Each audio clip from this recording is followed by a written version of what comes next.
Kuyuan lived approximately 2,350 years ago and was a renowned patriotic poet during China's Warring States period. Born into nobility in Danyang, Chu State, his given name was Ping, and his courtesy, the name was Yuan, though we commonly refer to him as. He held high-ranking positions in the Chu government, serving as San Luda Fu, Minister of the Three Clans, and Zuo to Left Counselor, roles just below the Prime Minister, equivalent to a modern-day vice premier, overseeing domestic affairs and foreign diplomacy. This demonstrates his considerable power and status.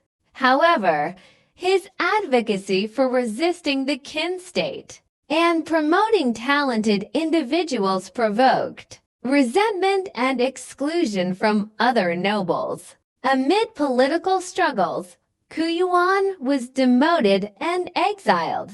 Frustrated by his unrealized ambitions and deeply concerned for his country and people, he composed famous poetic works such as Li Sao the Lament, Zhuzhong 9 Declarations, and Juge 9 Songs. Beyond his political talents, Kuyuan was also an outstanding literary figure. He pioneered the Chuchi Songs of Chu style, which, together with the Book of Songs, formed the leading literary traditions of the time, collectively known as Feng Sao, derived from Gu'er Feng in the Book of Songs and Li Sao.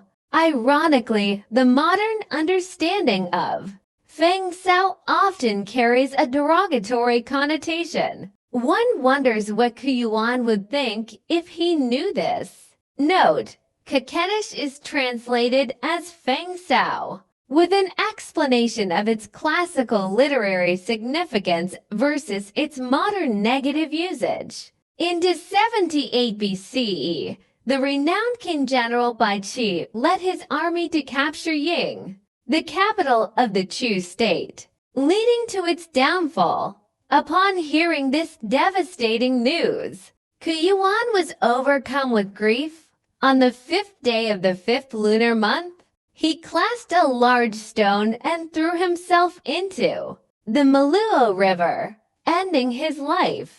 When the people learned of his death, they were shocked and heartbroken. They rushed to the river in boats, desperately searching for his body, but to no avail. Fearing that fish and other creatures might disturb Kuyuan's remains, they wrapped rice in bamboo tubes and cast them into the river, hoping to feed the aquatic creatures and grant him peace in the waters. Later, some claimed that a river dragon Zhao Long was stealing the offerings, so they suggested wrapping the rice in leaves and binding it with colorful threads before tossing it into the river, a method believed to ward off the dragon. This became the origin of Zongzi's sticky rice dumplings. Meanwhile, the tradition of racing boats in search of Kuyuan and making rice offerings gradually evolved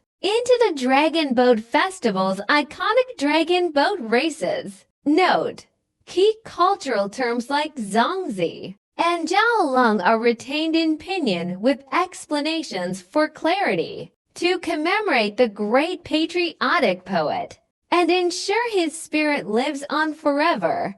The Dragon Boat Festival, on the 5th day of the 5th lunar month, has become a time for families to wrap Zongzi and racing dragon boats on rivers, honoring the legacy of Kuyuan. Singapore, a food paradise, offers Zongzi all year round, not just during the festival. However, this constant availability has somewhat weakened the connection between Zongzi and the Dragon Boat Festival, making it harder for younger generations to associate the tradition with Kuyuan's story. While preserving our culture, we must also remember history. As the saying goes, when drinking water, think of its source. When enjoying Zongzi or watching dragon boat races, we should not forget our great ancestors.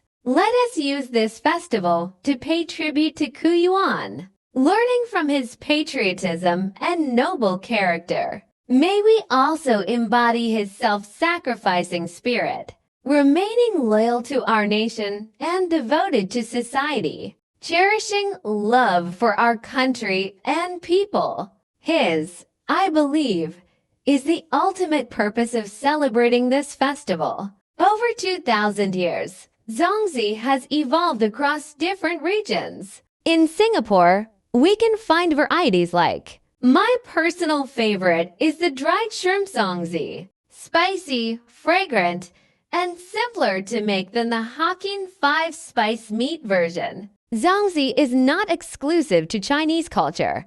Many countries have their own versions, varying in shape and ingredients. Essentially, any leaf. Wrapped rice dishes can be considered a type of Zongzi. Examples include, traditional Zongzi ingredients are all natural, free from artificial additives. After consumption, the leftover leaves and strings return to nature. Our ancestors lived in harmony with the environment, ensuring everything went back to the earth, much like today's principles of recycling, waste reduction, and sustainability.